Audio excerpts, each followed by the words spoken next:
Questo è un mirto davvero buono, molto buono. Ciao Bianca. Benvenuti a Casa Floris.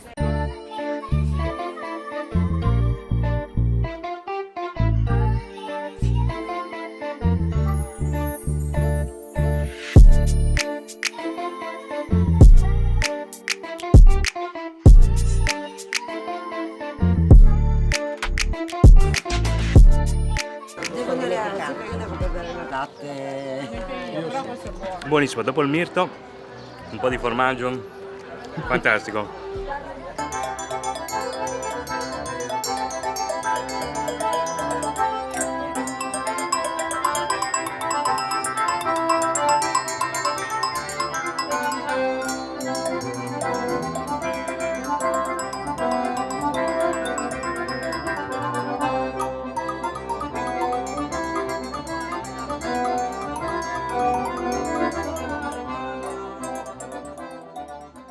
Il dolce tipico della nostra zona sono le paprasa, ovvero le formaggelle. Qua ne abbiamo di due tipi, hanno lo stesso, diciamo, gli stessi ingredienti. L'unica differenza è data dalla chiusura. Questa è una chiusura più a ferra di cavallo, questa invece è una chiusura a chiocciola.